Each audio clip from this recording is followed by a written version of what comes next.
시간 사도신경으로 우리의 믿음을 고백합시다. 나는 전능하신 아버지 하나님 천지의 창조주를 믿습니다. 나는 그의 유일하신 아들 우리 주 예수 그리스도를 믿습니다.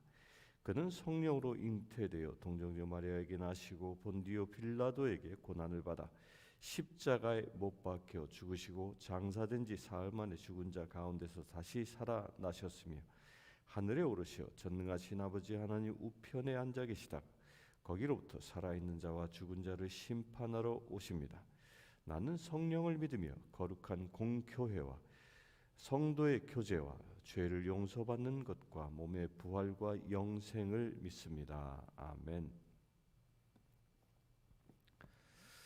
오늘 함께할 말씀은 사도행전 1장 12절부터 26절까지 사도행전 1장 12절부터 26절까지입니다. 함께 읽겠습니다. 사도행전 1장 12절부터 26절까지입니다. 제자들이 감람원이라 하는 산으로부터 예루살렘에 돌아오니 이 산은 예루살렘에서 가까워 안식일에 가기 알맞은 길이라. 들어가 그들이 유하는 다락방으로 올라가니 베드로, 요한, 야고보, 안드레아와 빌립, 도마와 바돌로메, 마테와 및 알페오의 아들 야고보, 새로 친 시몬, 야고보의 아들 유다가 다 거기 있어 여자들과 예수의 어머니 마리아와 예수의 아우들과 더불어 마음을 같이하여 오로지 기도에 힘쓰더라. 모인 무리의 수가 약 120명이나 되더라. 그때에 베드로가 그 형제들 가운데 일어서서 이르되 형제들아, 성령이 다윗의 입을 통하여 예수 잡는 자들의 길잡이가 된 유다를 가리켜 미리 말씀하신 성경이 응하였으니 마땅하도다. 이 사람은 본래 우리 수 가운데 참여하여 이 직무의 한 부분을 맡았던 자라. 이 사람이 불의의 삭스로 밭을 사고 후에 몸이 곤두박질하여 배가 터져 상자가 다 흘러나온지라. 이 일이 예루살렘에 사는 모든 사람에게 알려져 그들의 말로는 그 밭을 아겔다마라 하니 이는 피밭이라는 뜻이다. 시편에 기록하였으되 그의 거처를 황폐하게 하시며 거기 거하는 자가 없게 하소서 하였고 또 일렀으되 그의 직분을 타인이 취하게 하소서 하였도다. 이러함으로 요한의 세례로부터 우리 가운데에서 올려져 가신 날까지 주 예수께서 우리 가운데 출입하실 때에 항상 우리와 함께 다니던 사람 중에 하나를 세워 우리와 더불어 예수께서 부활하심을 증언할 사람이 되게 하여야 하니라 하거늘 그들이 두 사람을 내세우니 하나는 바사바라고도 하고 별명은 유스도라고도 하는 요셉이요 하나는 마띠아라. 그들이 기도하여 이르되 무사람의 마음을 아시는 주여, 이 사람 중에 누가 주님께 택하신 바가 되어 봉사와 및 사도의 직무를 대신할 자인지를 보시옵소서. 유다는 이 직무를 버리고 제 곳으로 갔나이다 하고 제비를 뽑아 마띠아를 얻으니 그가 11 사도의 수에 들어가니라. 아멘.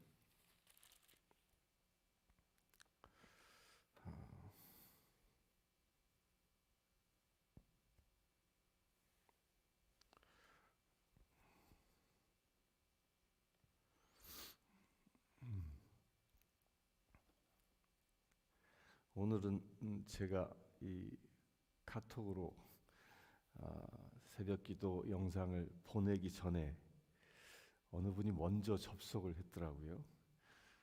누구신지 보내기 전에 접속 한번 축복합니다. 오늘의 1등이십니다.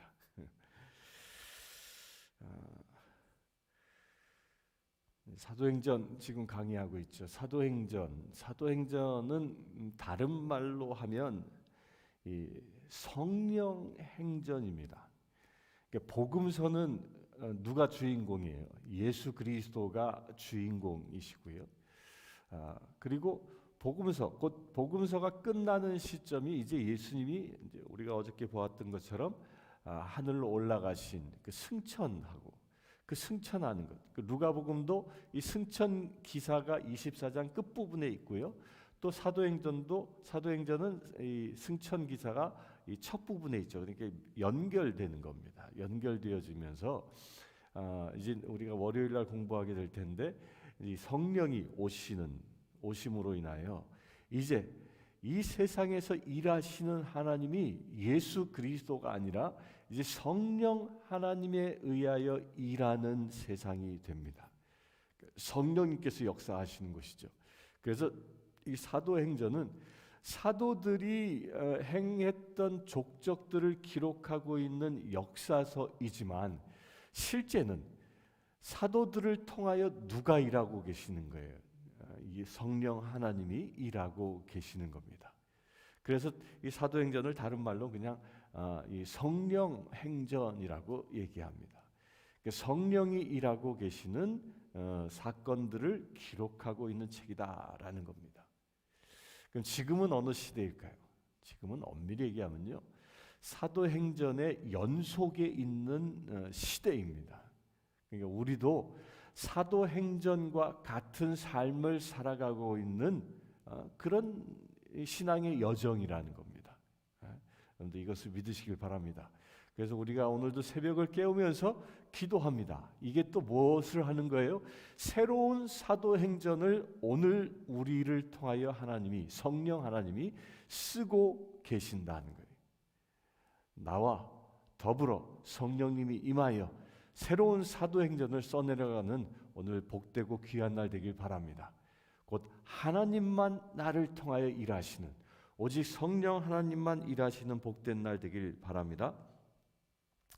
이제 예수님이, 오늘 읽은 말씀은 예수님이 이제 승천을 하셨습니다. 승천하신 직후에 예수님께서 이 말씀하신 대로 예루살렘을 떠나지 말고 기도하라라고, 성령이 오실 때까지 기도하라라고 명령하신 그 명령을 지키기 위해서 예수님의 제자들, 예수님을 따랐던 약 120명의 문도들이 예루살렘으로 다시 돌아갑니다. 예수님이 승천하셨던 곳이 감람산이에요. 감람산. 그 감람산은 어디에 있냐면 예루살렘의 지형이, 예루살렘 도성과 감람산은 이 두 개의 봉우리로 이루어진 곳이에요. 그 사이에는 협곡이 있습니다. 계곡이 이렇게 지어져 있고 그 사이는 이제 양 산맥처럼 이렇게 흘러내려오는 그 계곡이 이렇게 되어져 있어요. 그래서 이쪽이 감람산이고 건너편이 예루살렘이에요. 여러분들 이 예루살렘 성전을 찍은 예루살렘 성을, 올드 시티를 찍은 그 사진들을 보면 그 사진을 다 어디서 찍었냐면 감람산에 올라가서 찍는 거예요. 예루살렘 성이 이렇게 내려다 보이는 그런 곳입니다. 그 가까운 곳이에요. 그 가까운 곳까지였기 때문에 안식일 날 걸어도 되는 거리를 이제 제자들이 걸어서 갑니다. 그러면서 그들이 간 곳이 어디냐? 그들이 간 곳이 다락방이라고 얘기합니다. 이 다락방은 어떤 곳이에요? 마가의 다락방입니다. 마가의 다락방이었는데 당시에 이 예루살렘에서 약 120명의 사람들이 들어갈 수 있는 큰 공간을 가진 그런 집을 가졌다면 상당히 부자였겠죠. 그 부자였던 이 마가의 그 다락방에 이제 사람들이 모여듭니다. 그 사람들이 모여왔는데 이 다락방에 모인 사람들, 이 다락방이 무엇이냐면 이것이 바로 첫 교회가 되는 그런 거룩한 처소가 된다는 겁니다. 누가복음 24장 마지막 50절 마지막 절에 보면요, 예루살렘에 예수님이 승천하신 이후에 제자들이 예루살렘에 갔을 때 성전에 들어갔다라고 표현합니다. 그런데 사도행전에는 그 성전이 어디라고 지금 얘기하고 있냐면 다락방이다라고 얘기하고 있는 거예요. 여러분 한번 이 누가복음 한번 볼까요? 확인해 보기 위해서 24장, 누가복음 24장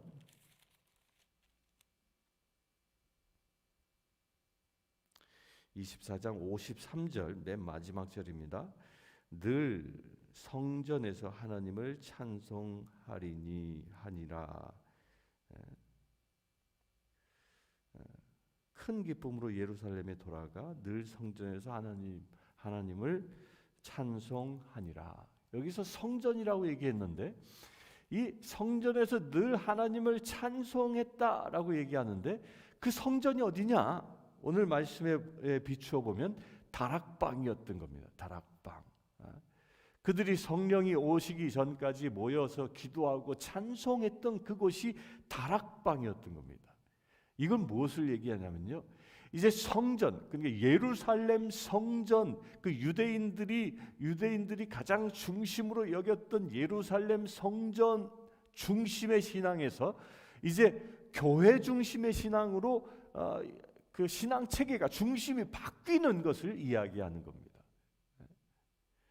세상은 이제 사도행전적인 신앙이 시작되어지면서 이 사도행전의 그 역사는 무엇이라고? 성령님의 역사인데 이 사도행전의 역사는 성전, 예루살렘 성전 안에 갇혀 있는 교회가 아니라 이제 그 예루살렘 성전을 넘어서 다락방이라는 새로운 교회 공동체를 탄생케 하고 이 새로운 교회 공동체를 통하여 이제 세상 땅끝까지 나아가도록 성령 하나님이 일하기 시작했다는 겁니다.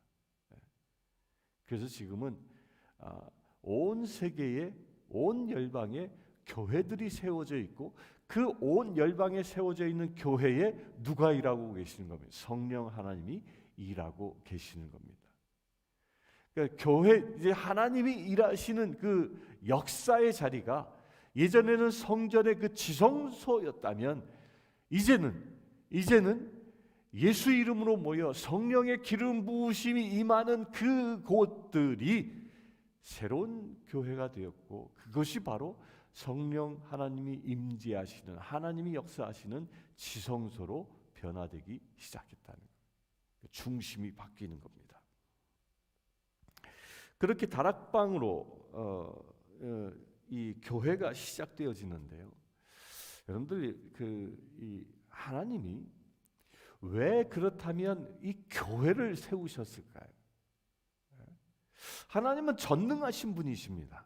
전능하신 분이시라면 하나님이 온 세상을 구원하시는데 이 전능하신 그 능력을 사용해서 온 백성들에게 짜자잔 나타나셔가지고 내가 여호와 하나님이다, 내가 예수 그리스도다라고 그냥 전능의 그 어떤 권능으로 나타나셔서 너희는 나의 백성이 되라 이렇게 명령하시면 모든 사람들이 깜짝 놀라서 내가 섬겼던 신이 잘못된 우상이었구나, 거짓이었구나, 그래서 회개하고 돌아올 텐데 왜 하나님은 그런 이 신비한 방법을 사용하지 않고 왜 교회를 통하여 일하기를 원하시냐는 겁니다.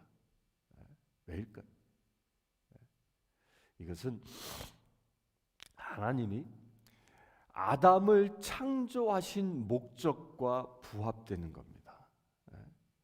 하나님이 아담을 왜 창조하셨습니까? 하나님은 아담을 창조하신 이유는 세상을 다스리는 동반자로, 동역자로 창조하신 겁니다. 그런데 아담이 타락함으로 인하여 이제 더 이상 당신의 동역자가 사라지게 된 것이죠. 그리하여 제2의 아담 대신 예수님이 세상에 오셨고 그 예수님이 제자들을 훈련시키셨습니다. 그리하여 훈련된 그 제자들을 이제 새로운 당신의 동반자로 삼으시기를 결정하신 겁니다. 왜? 그들을, 우리 인간을 사랑하니까. 사랑하면 같이 있고 싶어 하고요. 사랑하면 모든 걸 다 나누고 싶어 하는 겁니다. 여러분들 사랑하는 사람이 있습니까? 새로운 미국은 자동차 문화인데 새로운 멋진 차를 하나 딱 남편이 뽑았습니다. 그럼 제일 먼저 태우고 싶은 사람이 누굽니까? 당연히 사랑하는 아내죠. 사랑하는 아내가 내 옆에 타서 같이 한번 드라이브 하고 싶은 것이 제일 그 큰 마음 아닙니까? 왜? 사랑하니까.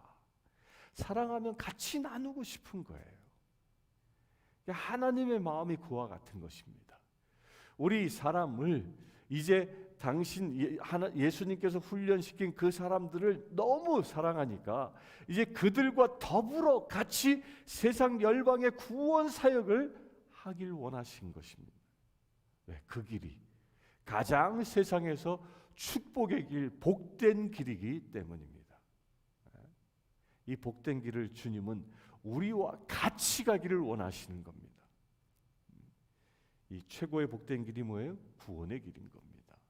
세상을 구원시키고자 하는 그 하나님의 소망이 교회를 세우는 곳에 있었다는 겁니다. 그래야 새로운 이제 신앙의 중심지가 탄생하는데요. 그 신앙의 중심지가 탄생하는 그 다음 구절을 보면 사람의 이름, 제자들의 이름들이 쭉 열거됩니다. 이제 가룟 유다를 뺀 11명의 제자들의 이름이 열거되어지고 또 14절에 보면 여자들과 예수의 어머니 마리아와 예수의 아우들이라고 표현하고 있습니다. 여기 조금 이상한 면이 있지 않습니까? 천주교에서는요, 그 예수님의 그 12 제자보다 먼저 호칭하는 사람이 이게 성모 마리아예요. 마리아, 예수님의 어머니 마리아. 그런데 성경은 그 마리아를 거의 끝에다 기록하고 있습니다. 끝에다. 이것은 뭘 얘기하는 것이냐면요, 이 세상적인 가치관에 의한 직분이 결정되어지는 게 아니라는 거예요. 세상적인 서열이 교회 안의 직분을 결정하는 것이 아니라는 거예요. 예수님의 어머니면 얼마나 크게 높임 받아야 합니까? 예수님께서 십자가에 죽으실 때 뭐 친히 아예 그냥 자기 사랑하는 제자에게 어머니를 위탁까지 하지 않습니까? 그렇게 존귀한 분인데 높임을 받아야 함에도 불구하고 성경엔 예수님의 가족들을 제일 끝에다 기록한다는 거예요. 가장 낮은 곳에. 여기서 중요한 메시지가 있습니다. 세상에서는 높은 자리에 있는 사람일지라도 교회 안에선 가장 낮은 곳에 머물러야 한다는 겁니다. 이게 낮은 자리의 원칙인 것입니다. 그렇게 교회는 새로운 질서로 탄생한다는 겁니다. 혹자들은요, 이 교회에 특히 이제 이 장로교 체제에 있는 교회들을 보면 사람들이 착각을 많이 해요. 무슨 착각을 하냐면 교회가 꼭 주식회사 같다. 왜냐하면 이사장은 담임 목사, 이름도 그렇게 부르지 않아요. 당회장 이렇게 부르지 않습니까? 당회장. 또 이사회는 당회원들 뭐 이렇게. 그리고 그 밑에서 이제 실무를 감당하는 분들은 뭐 안수집사. 또 그 밑에서도 이렇게 피라밋과 같은 회사 조직처럼 교회를 봅니다. 이건 아주 잘못된 시각인 겁니다. 이 교회는요, 이렇게 세상은 피라밋 구조로 제일 높은 사람이 제일 위에가 있지만 교회는 그렇지 않습니다. 교회는 평등한 존재인 겁니다. 특별히 이 성공의 조직은 제가 이 성공 우리 교회 렉터인데 관할사제라고 얘기하죠. 또 저를 또 이 보살펴 주신 분은 이제 비숍 주교님이라 얘기합니다. 그런데 이것은 천주교의 개념에 의하면 비숍, 추기경, 대주교, 추기경, 그 교황, 그래서 그로부터 완전히 피라밋 조직이에요. 그래서 교황에 의하여 일사불란하게 그 상명하달되어지는 그런 조직이. 그러나 우리 성공엔 그렇지 않습니다. 주교님이 나보다 높은 분이 아니라 주교님은 주교의 직분을 감당하도록 택함받은 분이라는 거예요. 직위가 아닌 겁니다. 저도 또한 마찬가지입니다. 저 렉터로 관할사제로 이 교회에서 교회의 수장이 아니라 제가 사제로서의 이 교회의 역할을 감당하는 것입니다. 그래서 교회 조직이 어떤 것이냐면 평등한 조직이고 각자의 역할을 감당하는 공동체라는 겁니다. 조직이 아니라 공동체인 겁니다. 이게 교회의 위상인 거예요. 이 교회의 위상을 지금 여기서 보여주고 있는 것입니다. 아이고. 하나, 둘, 셋. 지금 갑자기 마이크가 이상해졌어요. 왜 이러냐?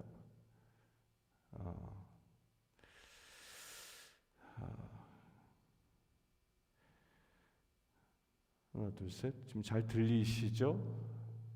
지금 여기서 마이크 조정을 할 수가 없어서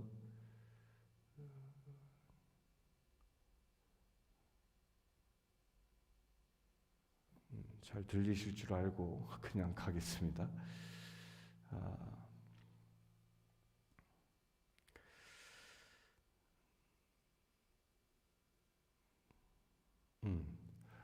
교회에 이게 너무 큰데.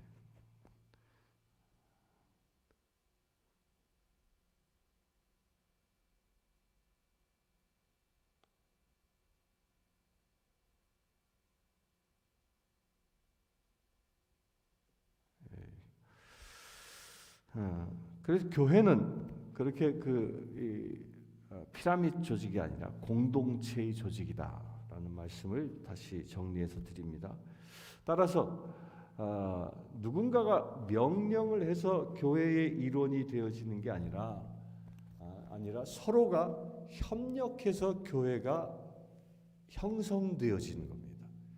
각자가 맡은 직위에 따라 직분에 따라서 그 직분을 잘 감당해 나아갈 때 교회가 교회다워지는 것입니다.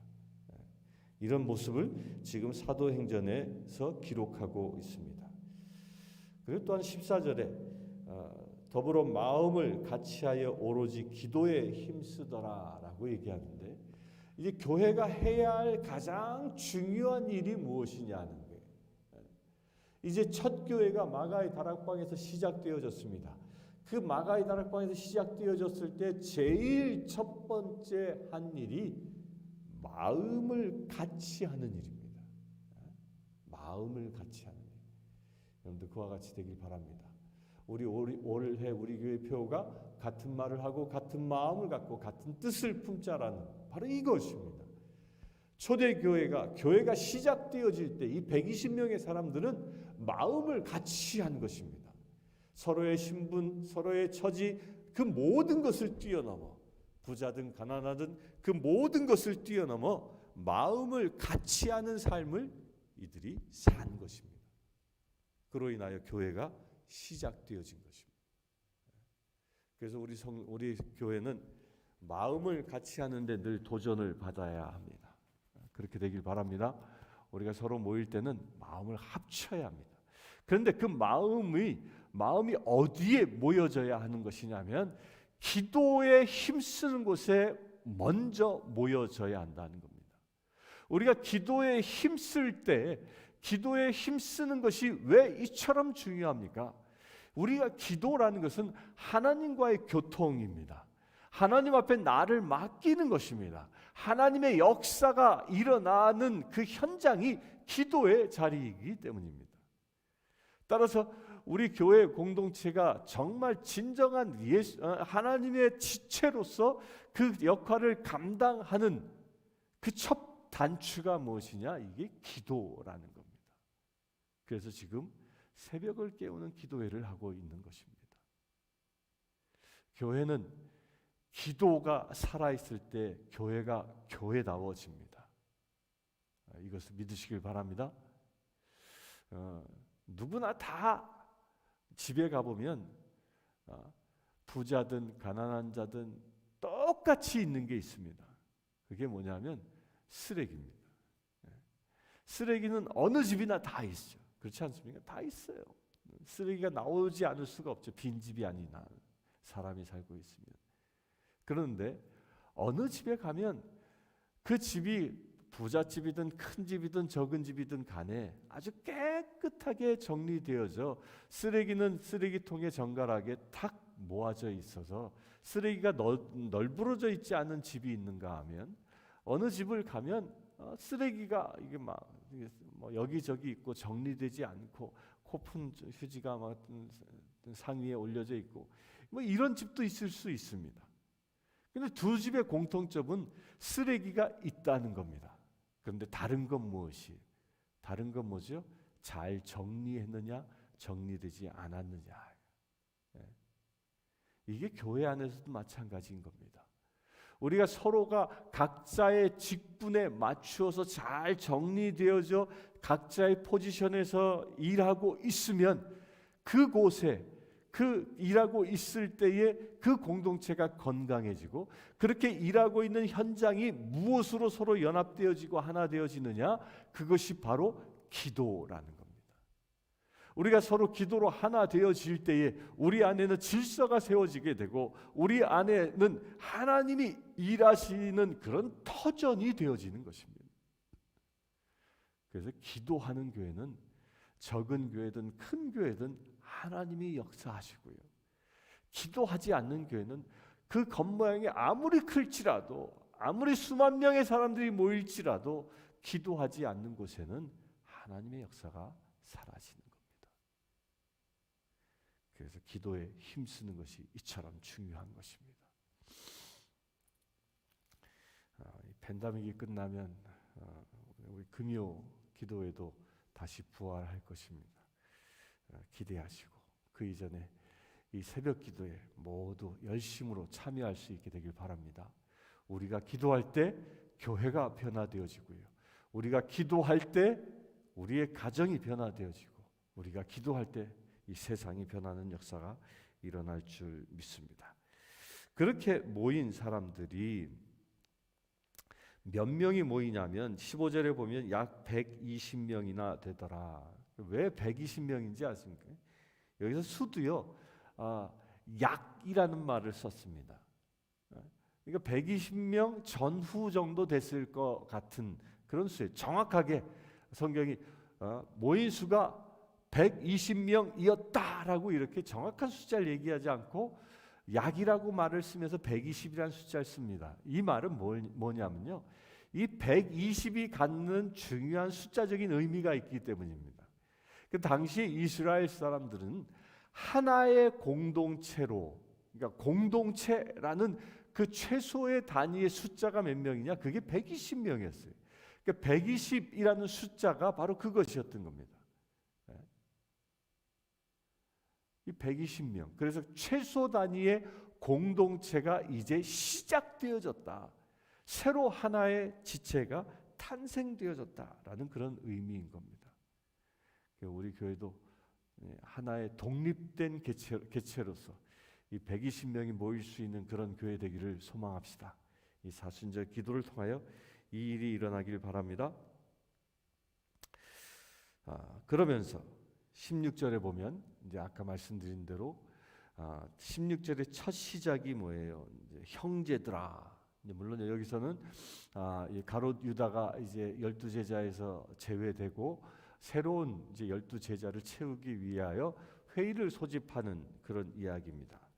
그런 회의를 소집하는데 이때 그 120명 문도들을 향하여 이 부르는 호칭이 뭐냐면 형제들이었다라는 거예요. 형제들.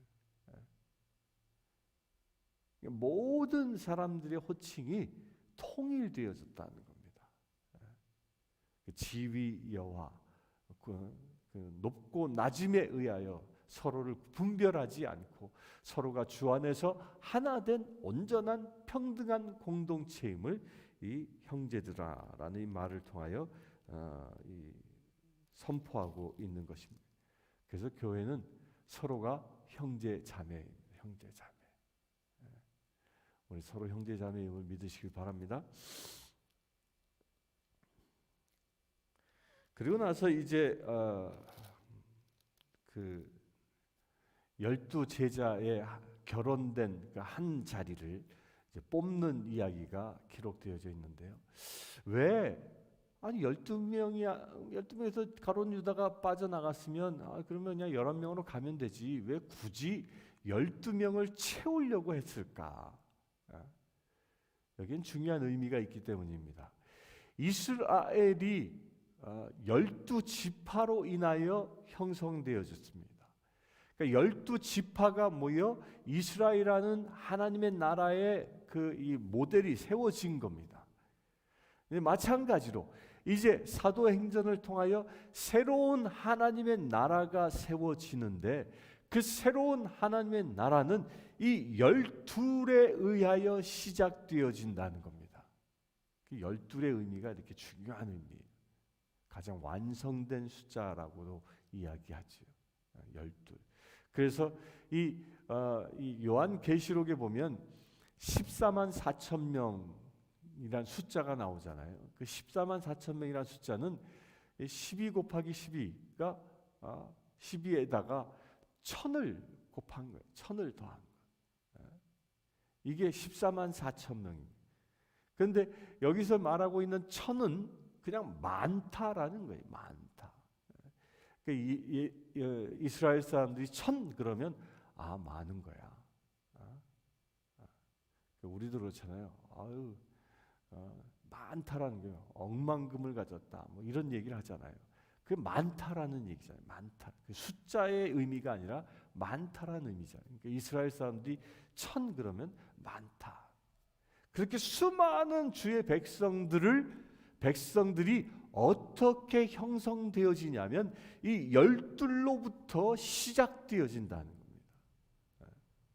그런데 이것을 믿으시고 이 시간 예배드리는 성도님들, 이 12에 도전할 수 있게 되길 바랍니다. 이 시간 예배드리는 성도님들, 그 누군가가 이 12의 숫자 가운데 들어와서 초대교회에 이 12명을 통하여 사도행전이 시작되어진 것처럼 우리 교회가 이 12 사도들처럼 성도들이 모여 그 12 사도들의 사역을 감당한다면 초대교회 역사가 우리 교회를 통하여도 이루어질 수 있는 것입니다. 이런 비전들이 우리 안에서 일어날 수 있도록 오늘 기도할 수 있는 거룩한 날 되기를 주의 이름으로 축원합니다.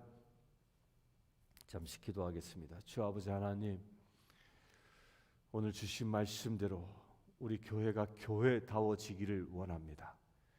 기도 중심의 교회가 되어지기를 원합니다. 평등의 공동체가 되어지기를 원합니다. 12지체가 훈련되어져 주님의 사도직을 감당할 수 있는 교회 되기를 원합니다. 주님, 이 교회 가운데 함께 하시고 특별히 새벽기도 드린 모든 심령들이 12지체로 부름받은 거룩한 지체임을 깨닫는 귀한 주의 자녀들 되게 하여 주시옵소서. 우리 주 예수 그리스도의 이름으로 기도드리옵나이다. 아멘. 우리 다 같이 찬송 550장